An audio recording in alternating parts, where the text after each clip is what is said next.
Okay, I'm going to try and not speak directly into the mic because I hate them. So I'll speak near it, and if you can't hear at the back, wave at me or throw things, and I'll either speak more to the mic or speak up. When I was first invited to do this, I kind of looked at last year's program, which was all about food, and I thought, well, what the hell's that got to do with Mercury? And I'd forgotten just how ordinary this stuff and how common this stuff is. And that's one of the reasons I'm into Mercury in a rather big way. It's become an obsession of mine over many, many years. And I'd forgotten about this thing. I don't know how many of you that will have these kicking around your kitchen drawers. If you do, take them out of your kitchen drawer and do something safe with them, because this is a sugar thermometer. This is my granny's sugar thermometer, which has been knocking around various kitchen drawers in my family for at least 80 years. And though you probably can't see it from where you are, it contains a dirty great slug of liquid mercury. Highly toxic. You don't want to put that anywhere near your food, let alone in it, when you're making a batch of jam. That's how we did stuff until very recently. And for those of you at a certain age like me, you will remember mercury as being a much more present part of your life than it is now. It's been banned progressively for many years now. But it's a very ordinary poison. Highly toxic. Up, up, up, up, up. Speak up because at the back they can't hear. Well, there you go. And the reason I kind of encountered mercury, it wasn't something that I ever intended to do, but I was doing some work on the history and theory of money. And if you work on the history and theory of money, you get very quickly to silver, because silver is a very important part of the history of money. And if you get to silver, then you get to mercury, and I'll explain more in greater detail in a minute about why that's the case. But once I started finding mercury in the context of money, I began finding it everywhere. And mercury is a very peculiar substance. It's a very peculiar substance because it has all sorts of mystical associations and magical associations, but it also lurks everywhere. It haunts our lives, particularly over the past 500 years. It's been an integral part of the growth of the global economy in a way that a lot of people just don't know and haven't noticed. So part of what I want to do today is kind of just open that up, this strange chemical which has always been part of what the global economy has become. But it has a much longer history than that. Our obsession with mercury, mankind's obsession with mercury, goes back tens of thousands of years. We've been using it in all sorts of ways, for all sorts of reasons, for all of that time. What the book is about, that Lucia alluded to, is not the whole of that history, but really the past 500 years, a very selective version of that past 500 years. And the reason for that is that our use of mercury changes dramatically and fundamentally in the middle of the 16th century. Prior to that, we had used mercury for all sorts of things, mainly decorative. So, for example, the palaces in the Spanish caliphates had mercury pools that would reflect the light into the arches, so the sunlight would be rippling across the archways. Highly dangerous stuff, don't do this at home, but it was used in that way. The other main way we've used mercury over the years is in this form. This is vermilion, which is derived from the mineral cinnabar, which is this stuff, which is mined in various parts of the world. And in concentration it becomes this, which is mercuric sulfide. Fairly toxic stuff, but also very common. You may have noticed yesterday in the newspapers there was news about the EU bringing in legislation to regulate tattoo inks. And the reason for that is that the reds in tattoos are mercury sulfate, for the most part, which most people don't know. We wouldn't eat this stuff, but we do inject it under our skin for some reason. It's a peculiar substance because it's pervasive. Mercury is globally a very rare element, and yet it appears everywhere. You are breathing it in right now. There is a constant background level of mercury in the atmosphere, and that has been the case for all time. We have massively increased that level in various ways and at various times over the past 500 years, particularly over the past 150 years, for reasons I'll come on and talk about. And so it's part of our lives whether we like it or not. It is always here. It's very ambiguous. It is, as you know, a liquid metal, and that in itself it makes it quite mysterious. It's also incredibly dense. It's one of the densest metals we know. It's far denser than lead and gold and all those other dense metals, and yet still a liquid. and it will readily transform into a gas. In fact, in multiple gases. Mercury exists in a number of different forms, all of which are toxic in various ways, and it can transfer between them very, very quickly. And in some of those forms, particularly the most toxic of all, which are the methyl mercuries, methyl mercury and dimethyl mercury, it passes through almost anything, and it will certainly pass through tissue membranes. That's the most toxic version of mercury of the lot. What happens over the past, about 500 years ago, is a shift from our use of mercury as being essentially magical, symbolic, and decorative. We keep those, but we add to them functional, scientific, and above all, strategic. And so what I want to go through today is just to kind of tease out some of those themes about the functional, the scientific, and the strategic, without losing sight of the magical, the symbolic, and the decorative, because that carries on. The reason why I'm writing the book now, and the reason we're doing this now, is because of the Minamata Convention. I don't know if anybody has heard of the Minamata Convention. Minamata is a town in southern Japan, which was a very prosperous fishing town originally, and then it became part of the chemical industry in Japan. And it was set for a very prosperous future until 1957. And in 1957, it became subject to a thing called a Minamata disease. It affected the cats and the crows first. The cats started dancing. It was known initially as dancing cat syndrome. And they would cavort around in pain and then drop dead. And it affected the crows. The crows didn't do any dancing, they just fell out of the sky, dead. And the reason for this was that the local chemical company, Chiso Corporation, was dumping methyl mercury directly into the watercourses around Minamata. And mercury has an unpleasant habit of bioaccumulating. It builds up in muds, it builds up in animals living on the muds, algae and so on. It builds up in mollusks, it then builds up in fish, and it ends up in our food chain too. And that's why the cats and the crows went first. They were feeding on the scraps of the fish. And then it affected the people, lots and lots of people. What then happened was an absolutely shameful exercise in cover-up, corruption, and collusion between Chiso Corporation and local authorities and Japanese authorities to cover it up. As a consequence of which, it was not until nearly 20 years later that Chiso was found formally culpable of poisoning many thousands of people in multiple different places. They did all sorts of publicity stunts to claim that they weren't dumping anymore, and all they did was shift the outflow slightly up the river. It was a really nasty episode. The positive outcome of that was the Minamata Convention. After many, many years of campaigning by the people of Minamata and many environmentalists around the world, in 2013 the Minamata Convention was signed by 128 states to ban the industrial use of mercury. Most of the provisions of the Minamata Convention come into force in 2020. And so the book is intended to kind of coincide with the full coming into force of the Minamata Convention. Now, the book is not a critique in any way of the Minamata Convention. It's absolutely necessary, and it's a very important step towards removing this element from the environment. But it is to question our relationship with mercury, because as an element, you cannot destroy it. So the question posed is really, well, actually, what do we do with this stuff now? Now that we've stopped using it, now it's in the environment, how do we deal with it? How do we respond to our own contamination? And that contamination is a dynamic situation. I'll come on to explain this in greater detail. The way I've structured this today is to pick on three themes that Frida Escobedo had for this pavilion, which is, in the order I'm using them, landscape, accretion, the idea of building up, and finally erosion. And when I was first invited and Lucia said these are the themes, it was immediately clear that this had an immediate resonance with the way in which we interact with mercury over the years. And I'll explain that in greater detail. And it begins and ends with flowers.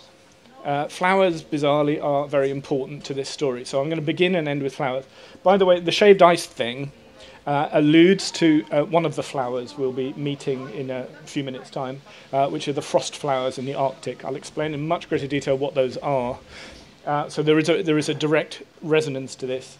So the ice refers to the frost flowers, and the red source refers to vermilion, this highly toxic pigment. It's not actually vermilion, I'm sure. So enjoy safely. We don't want mercury actually in our food. So the first flowers I want to introduce you to, and I know you can't see this at the back, but you can come and have a look at them, are these ones. Are actual flowers, which I collected in April this year in just south of the Spanish town of Almaden in central Spain. And the reason for going, the flowers were the reason I went there. There was another reason. There's a big mine at Almaden. But the flowers are really important because the flowers are part of the landscape, clearly. And that landscape was very significant in terms of the development of what we now call the global economy. The pasture in that part of Spain, it's an ancient agricultural system known as the dehesa. And the dehesa works, it's a semi-artificial agricultural system. In the spring, the pasture is encouraged, and it's absolutely beautiful. It's stunning. We think of Spain as being very arid. This is really very lush, all colours. And these are some of the plants from that dehesa, and it's used for grazing animals. The landscape is studded with trees, and they're holm oaks. And those oaks produce vast numbers of acorns, and so in the autumn, herds of pigs are driven across the same landscape, and they eat the acorns, and they create the famous Spanish serrano ham. So this landscape completely surrounds the town of Almaden, which is where we were. And it's very significant because Almaden is the world's biggest mercury mine. It's the greatest source of mercury there's ever been. And it becomes extremely important to our lives around about the 1560s. Almaden has been mined, it's been known and mined, for at least 3,000 years. It's one of the longest continual industrial enterprises on the planet. It was first described in writing by Pliny the Elder in 77 AD, by which time it was already 1,000 years old. It was mined by the Romans. It was then controlled by the Islamic caliphates, who controlled Spain for 500-600 years. And then it reverted back to the Spanish in the end of the 15th century. Sorry? The Romans used it. The Romans chiefly used mercury for the pigment.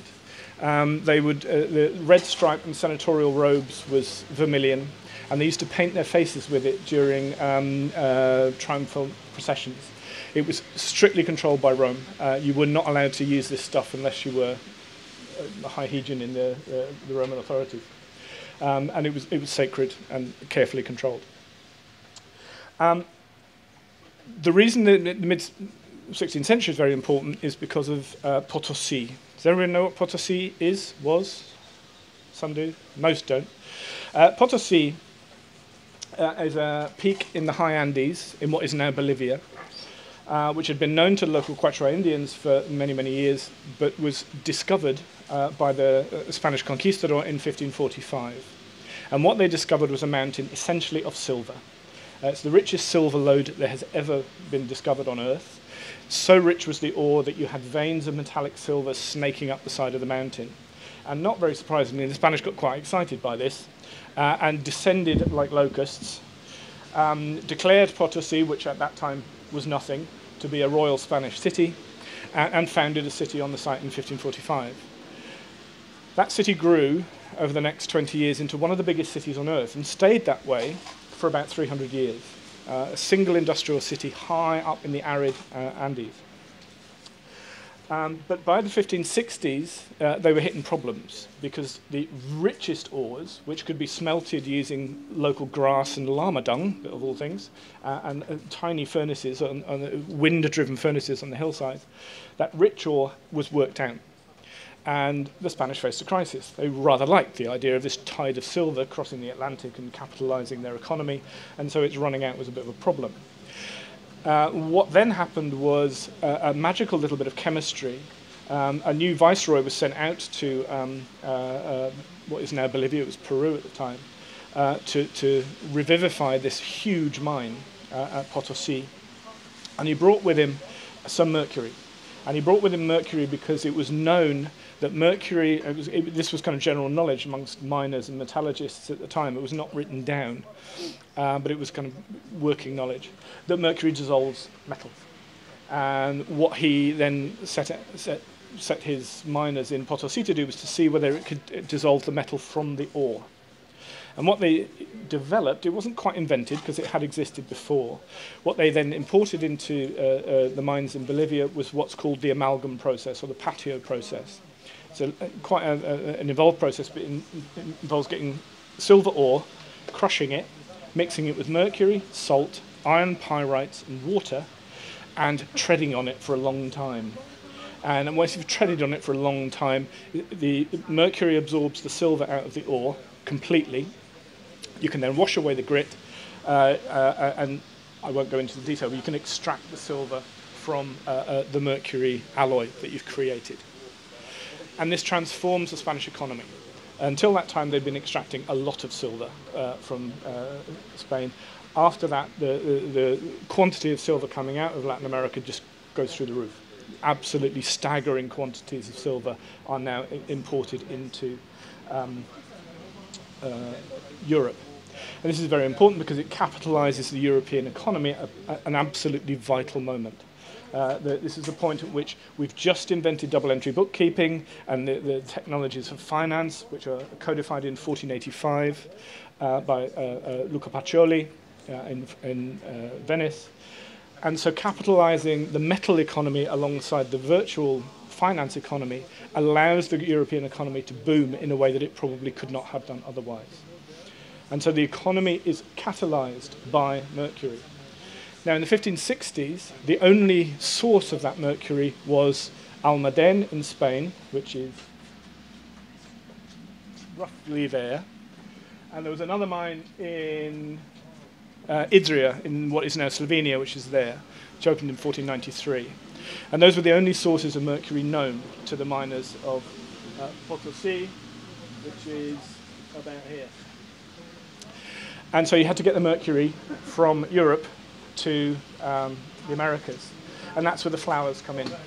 Because in order to get the mercury from Almaden in particular to Seville onto the boats across the Atlantic and then over the Andes, well, first off, over the Isthmus of Panama, round here and then up onto the Andes, the only way you could fuel that was animals. And so what you begin to have, and it happens very quickly with the Americas, is this interconnection of landscape and the interconnection of very dynamic landscapes fueled by pasture. Very simple technologies that are underpinning this stuff. So the ox carts that used to leave Almaden in the spring to meet the galleons to take the mercury to the Americas took 6 weeks. So they had to time the journey of the ox carts pulling the mercury in carts so that they would have pasture all the way south. So the mercury trade, the global economy, was entirely dependent on the cycles of pasturage. And the landscape was shaped to accommodate this. There were royal decrees preventing the fencing in of the pasture so that the ox carts would have access to the pasture all the way down to Seville.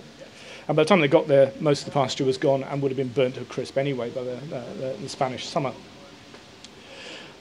And that then connects to the landscape of Potosi. Here we have a very different landscape high in the Andes.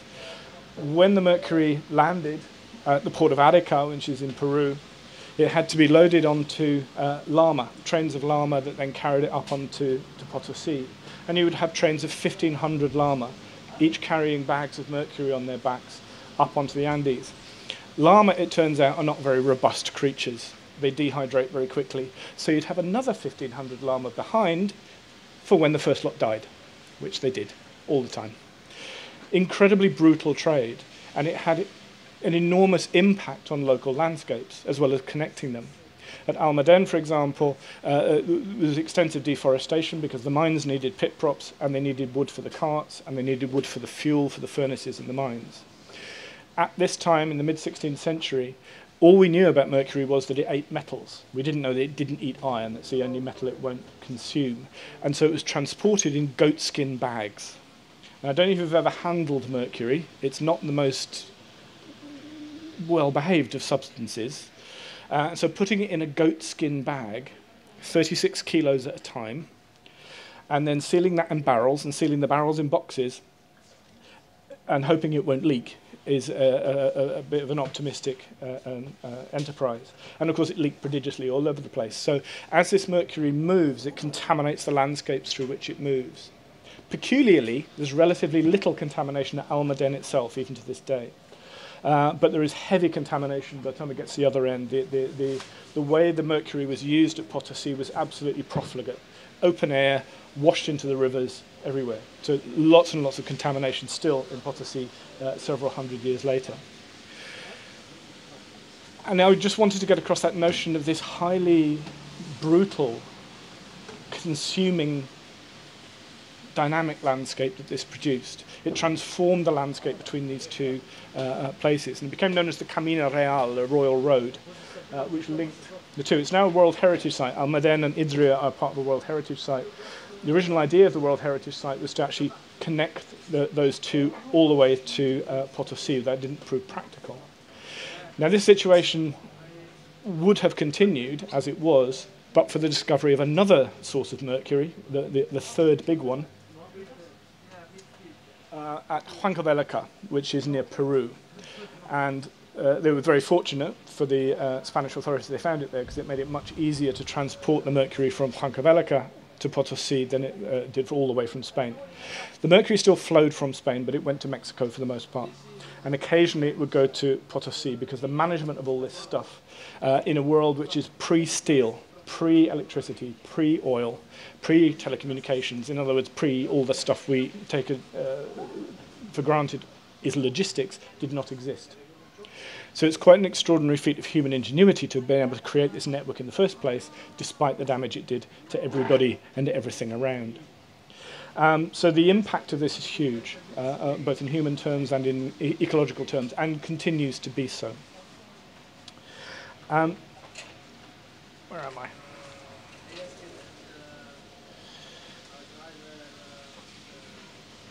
So that's kind of the landscape bit for the moment, and it now links into a section on accretion and the idea of accretion. And I want to talk about two distinct types of accretion. One is geologic, which you would kind of expect, but the other is financial and monetary and political, which is not something we generally associate with geology, strangely enough. But because of the uniqueness of the sources of mercury on the planet and their particular concentration, the particular accretions in particular places, they've lent themselves to particular kinds of power, which still affect us to this day.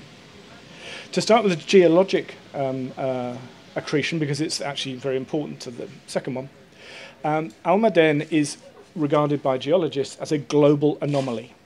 There are other enormous sources of minerals out there in huge quantities, but nowhere on Earth is there a single element concentrated in quite such quantities and at quite such richness in one place.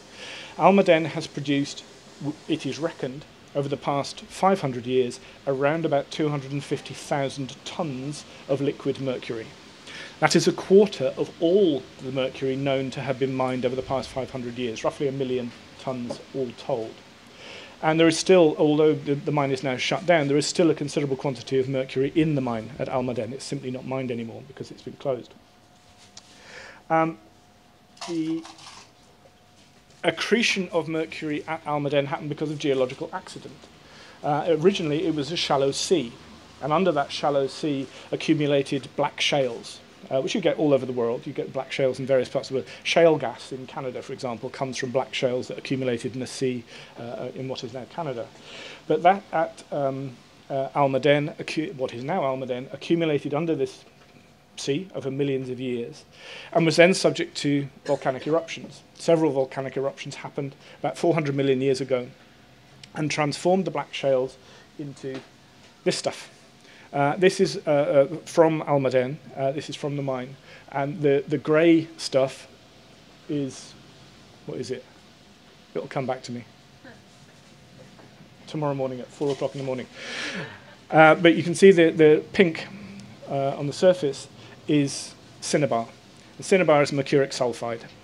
And what the volcanic eruptions do is to provide more mercury, because volcanoes produce mercury, but also combined with sulfur. quartzite. That's what the grey stuff is, and that's the black shales resolidified after much volcanic activity and pressure and everything else. So 400 million years ago, it is transformed into that. And then 300 million years ago, it has another very violent episode called the Hercynian Metamorphosis, which I'm sure you're all familiar with. The Hercynian Metamorphosis is where one primordial continent crashed into another primordial continent, I can't remember what they're called, and formed what is now Europe. And it was an extremely violent episode in geologic history. And the effect it had on Almaden was to take a beach, which had various levels of volcanic material like that on it, and flip it through 90 degrees. So if you go to Almaden now, what you're doing is travelling down across a beach. And if you go into the mine, you can still see fossilised beach on the walls of the mine. And the miners knew, even in the 16th century, that if they could see a bit of fossilised beach, and it's the ripples of sand and waves, still there on the walls, if they moved north away from it, they would find the cinnabar. But what they couldn't do was tell the authorities that what they were doing, because for some reason the Spanish Inquisition took a dim view of fossilised beaches. This did not conform to liturgical reality. In Almaden, shown around by one of the miners, or former miners, it was told that if they at that time referred to the fossilised beach, they would burn your back. Probably not a good thing. So the accretion of this material at Almaden has taken this very peculiar and very odd path, and has resulted in the concentration of this element in a quantity found nowhere else on Earth. There are other concentrations of mercury. We mentioned Idria, there. Huancavelica, there. Huancavelica was entirely mined out many years ago and no longer exists. And there's an area of central China which has, for over 800 years, produced mercury, but that was not accessible to European economies. And that's about it.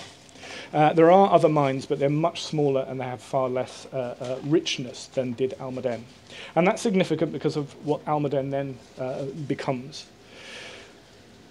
For various reasons, the Spanish crown, over different periods, had rented out the mines.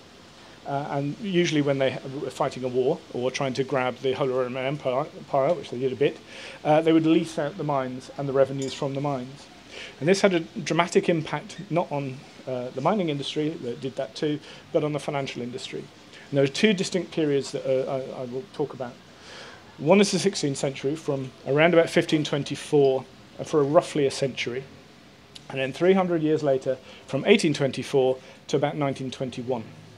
In the first period, the mines were controlled by a German banking family from Augsburg called the Fugger. And the Fugger were originally cloth merchants. As cloth merchants, they rubbed shoulders with the great and the good. And the great and the good liked to buy ecclesiastical office. And if you wanted to buy ecclesiastical office, you needed bribes in very large quantities, both informal and formal. If you wanted an ecclesiastical office in the Catholic Church, you had to pay the Curia, which is still an office of the Catholic Church in Rome, significant sums of money. And what gradually happened was that the Fugger saw an opportunity and they started to lend money to the aspirant clergy. In the course of which they formed a bank and they became very, very canny. Many of the aristocrats they were dealing with controlled silver mines in southern Germany and Hungarian lands. And so there was a natural transition from the Fugger from cloth merchant to bank to metal mining. And they were extremely canny. They were linked into the Habsburgs. And in 1524, they took over the contract for the mercury mines at Almaden. And for roughly a century from that moment on, it became the absolute cornerstone of what was to be the biggest banking business in Europe for around about a century. And here we have a different kind of accretion. Here we have an accretion of money, of wealth, and of power. The Fugger were absolutely notorious for lending to just about anybody, particularly if they had a crown on their head and they were fighting a war. They happily funded both sides in the Reformation, Counter-Reformation. They lent to the English crown. Henry VIII was a creditor. Elizabeth I was a creditor. They lent to everybody, which ultimately was their undoing because princes and kings and queens don't pay their debts, turns out. But they did finance an awful lot of wars throughout the 16th century. But they also laid the foundations of what was to become banking practice. Here the mines were important for the revenue it could be derived from the metal itself, but they were much more important as capital, as drivers of revenue and of finance. The Fugger's affairs were incredibly complex, but also very, very effective. Jacob Fugger, the elder, who was the kind of paterfamilias of the whole thing, was known during his lifetime as Jacob the Rich. And he is estimated by some still to be the richest person ever to have lived. Even now, even the Apples and the Buffetts and everybody else don't come close to Jacob. So right at the beginning of what we think of as global capitalism, they're inventing it as they go along. We have an accretion of wealth and power which has never been equalled. This is the man who would write snotty letters to emperors saying, "Oi, remember my debt."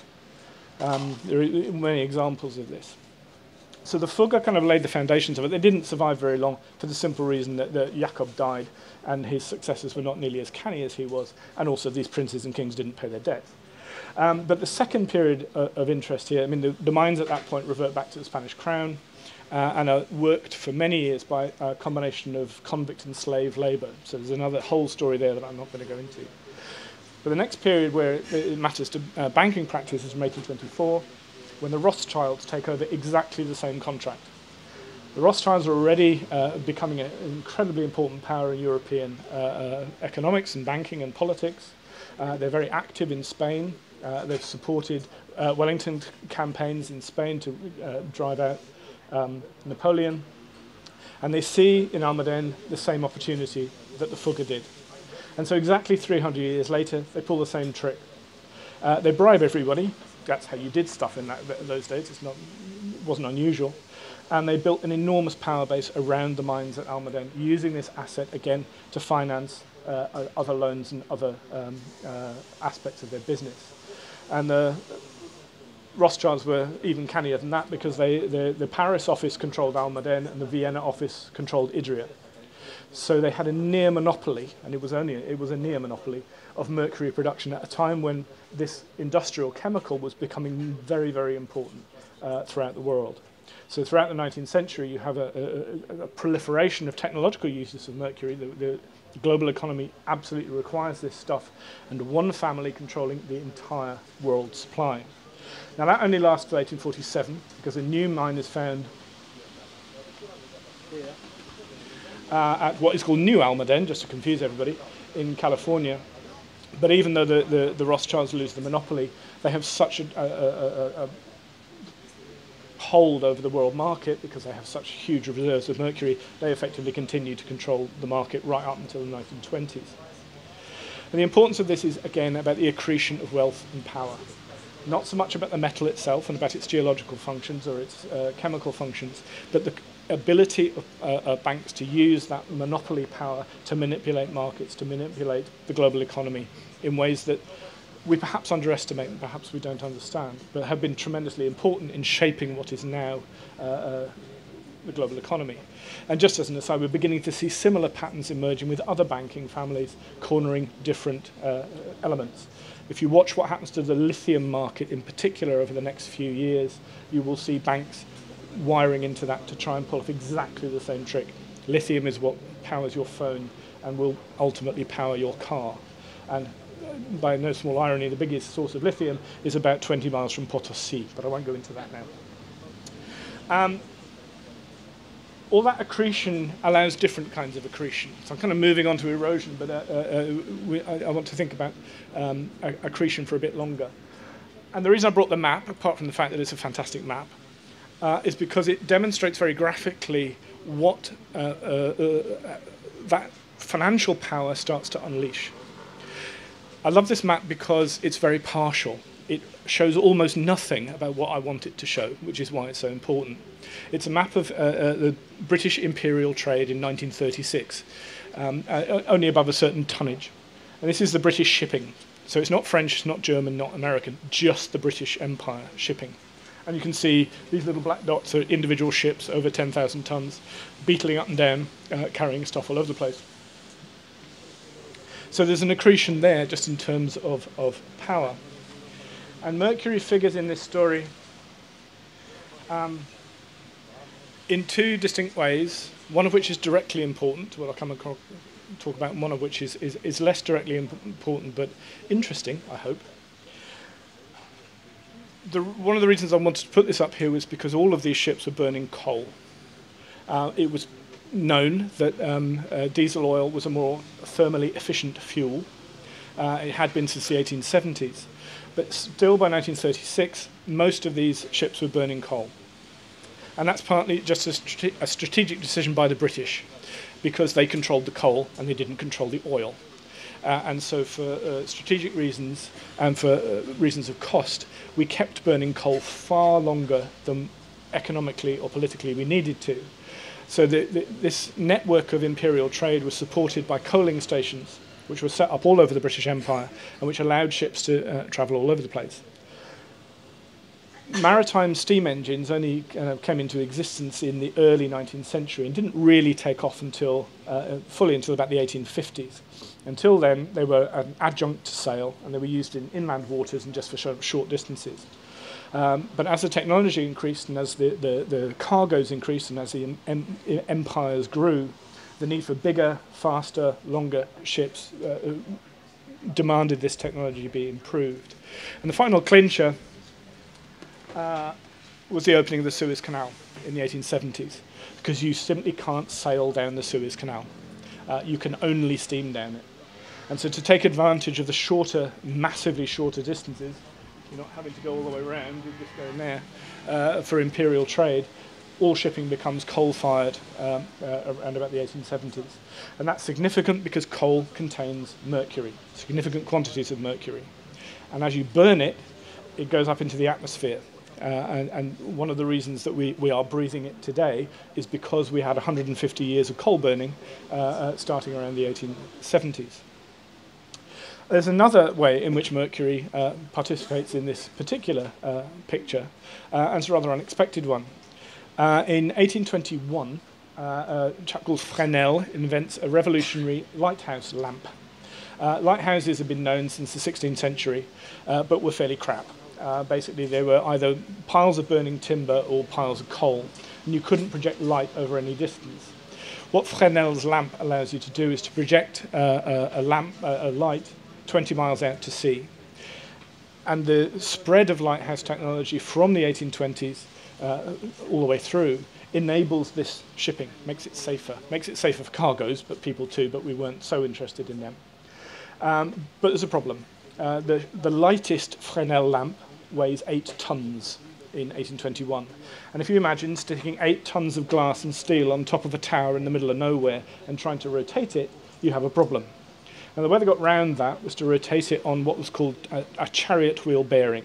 If you think of a big circular roller skate with little tiny bronze or hardened steel wheels, that's how they were turned.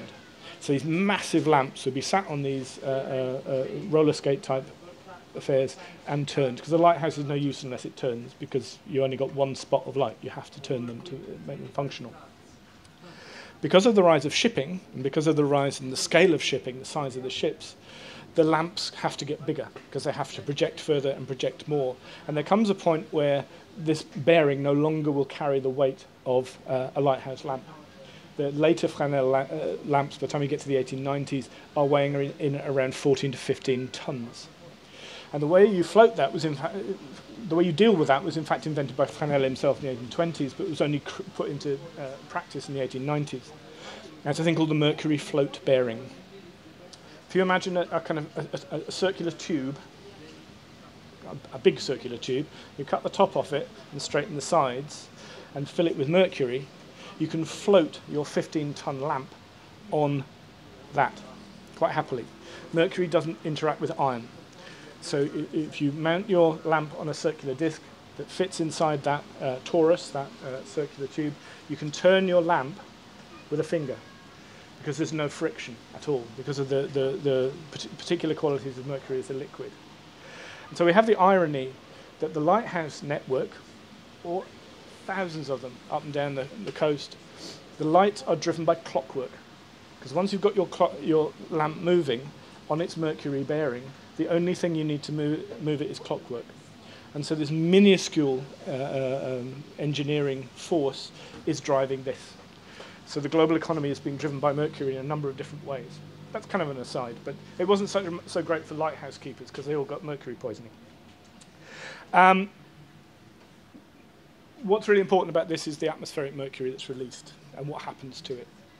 Because mercury is both liquid and gas in various forms, it moves. It moves far more than most other elements. And where mercury goes once it's in the environment is, because most of this takes place in the northern hemisphere, is north.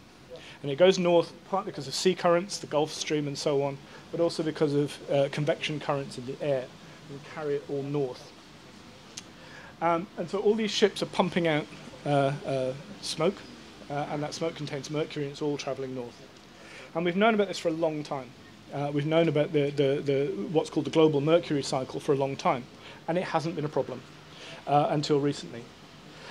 Over the past decade or so, environmental scientists working in the Arctic began to notice that the mercury loads in Arctic rivers were significantly higher than any other river. All rivers contain mercury. It's part of the natural background levels of it. But Arctic rivers had 2 to 3 times the level.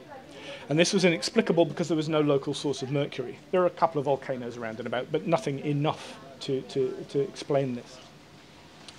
And a series of surveys have revealed more and more mercury in the Arctic rivers. And we had to explain how this mercury was getting there.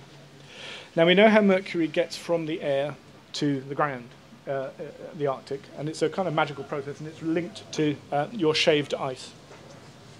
If you can imagine, the first rays of the sun rising over the Arctic in the Arctic spring, which is around February, after a long continuous night.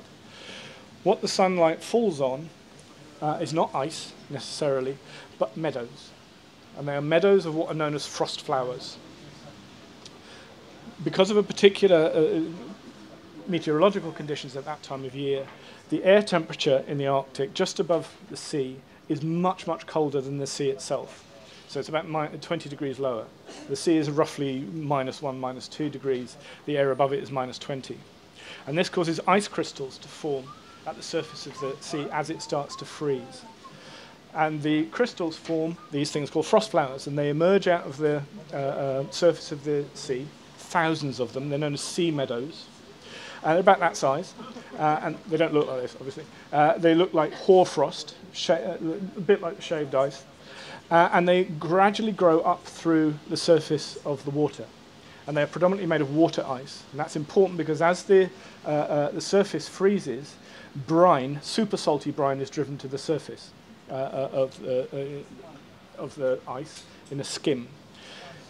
The flowers continue to grow, and as they do, they wick up the super salty brine onto these delicate crystals that form the frost flowers. And they produce a bizarre chemical plant, all puns intended, in miniature. Because the brine contains not only sodium and chloride, as you'd expect from the sea, but magnesium and there's another one, bromine, other highly reactive chemical compounds. And they produce a very magical effect when the sun comes out because they photoreact with the sun. I'm not a chemist, by the way, so I cannot explain this in detail, just in case you were wondering, so don't ask. But this interacts with the mercury in the atmosphere, which is in fairly high concentrations, and it changes it from a form which is not reactive, which is gaseous elemental mercury, into one that is, which is known as reactive gaseous mercury. And it produces a thing called an atmospheric mercury depletion event. It doesn't go whoomph, but it should. Because what happens is that once the sun hits the frost flowers, the mercury in the atmosphere just goes whoosh, and it lands on the ice in large quantities. And it used to be thought that that was the main reason why a mercury was accumulating in the Arctic. We now know it isn't, but it still contributes quite significantly to the way mercury gets from these ships 150 years ago to the contemporary marine environment in the Arctic. Marine ice is not a solid thing. It contains channels, brine channels in it, that once the mercury hits the flowers, it gets drawn down through the ice and into the marine environment and starts to accumulate. That's part of the way mercury gets to the Arctic. A lot of it revolatilizes and comes back down again, and there's a kind of toing and froing around the frost flowers for several weeks. But the main way in which mercury gets to the Arctic is through ordinary flowers. Tundra plants are tough little buggers, they have to be. And if during the very short Arctic summer, they will suck up anything they can get from the air, from the rain, from the snow, anywhere. As a consequence of which, the tundra plants absorb very significant quantities of mercury from the air and from the water. And when they die back, they pass it into the soil. And so mercury has been accumulating in Arctic soils for many thousands of years. That would be fine, except that over the past 150 years, we've increased the mercury load landing in the Arctic by at least tenfold. The team studying this is led by a chap called Daniel Obrist, for those of you who want a Serpentine connection. I don't think there's any relationship, but anyway, the Obrist name appears, for those of you who know what that means. But these plants die back and accumulate the mercury in the soil. So the Arctic has been, for millennia, a global mercury sink. And we are very grateful to this, because it's absorbed all this mercury that we've been producing. And that would be great if it wasn't for climate change. As you may know, unless you're Donald Trump, global warming is happening twice as fast in the Arctic as it is anywhere else. That is causing the tundra to melt. It is causing all this mercury bound up in the organic matter in the Arctic to flow into the rivers. And that is why the Arctic rivers carry so much mercury. That's already passing into the Arctic Ocean. We're already seeing significant uplifts in mercury in the tissues of polar bears, gulls, and particularly toothed whales. Toothed whales now have mercury levels in their tissues that are above the level that will cause neurological damage. So it's a significant problem. It's compounded by the fact that as the tundra is drained and thaws, it dries out. And the tundra consists of large, very large peat beds. And when those peat beds burn, they not only release vast quantities of mercury, again, into the atmosphere, they deplete the capacity of the Arctic to absorb any more. So it's not the biggest news of climate change. That's actually probably methane. But it's a significant consequence of climate change that we have to think about, I think. So I'm just going to stop by really framing this as two questions. One around Minamata, and the consequence of Minamata, which is a very beneficial thing and which will remove mercury from industry, but it does raise the question of what we do with the mercury we've already got. The mercury that's being released from industry is significant quantities. Hundreds of thousands of tons of mercury are used every day in, for example, chloralkali plants. Chloralkali plants use mercury to catalyze chlorine gas out of brine. And chlorine is used pretty much 60% of the world chemical industry. So it's a very significant contributor to the global economy. What do we do with all that mercury once we're not using it? You can put mercury beyond use. You can reconvert it to cinnabar. It's very simple. Well, it's not simple, but it's expensive and cumbersome. But you can convert it back into cinnabar, which is a very stable form of mercury, mix it with cement, stick it in a steel drum, seal it, and put it in a salt mine in Germany. That's the best way to deal with it. And a lot of it has been put away in precisely that way, but only a tiny proportion of what's out there. Rather, what we're seeing is a very piecemeal approach to this liquid mercury. In Britain, it's up to whoever owns it to deal with it. And most have already decommissioned it and sold it to the Far East. So we've got rid of our mercury that way. In the United States, a huge strategic supply of mercury is being gathered at a military base in the Arizona desert. It used to be in a rather dodgy warehouse in New Jersey, but for some reason the neighbours objected. And so a couple of months ago they removed it all and stuck it in this airbase. It's fine, it's environmentally stable. Though I did note from the schematics of the warehouse that the warehouse is it has a lifespan of 45 years, which, given it contains an element which has a lifespan of all time, seems a little bit unambitious, but that's up to them.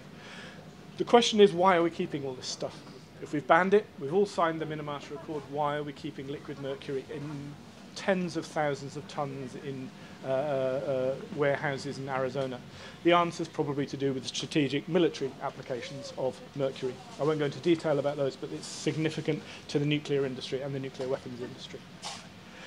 And then finally, the other question is, what do we do about that other mercury? How do we deal with this environmental mercury that's now coming back into our food chains? It's not going to come back anytime soon. It is in the human food chain in the Arctic, you would expect. It won't affect us yet, but it will come. The obvious way is to tackle climate change. That would be a nice thing to do. But we're going to have to live with this stuff far beyond Minamata, because it has not gone away. We thought it had. We thought the Arctic had sucked it up and dealt with it, but it hasn't. So it's coming back to us.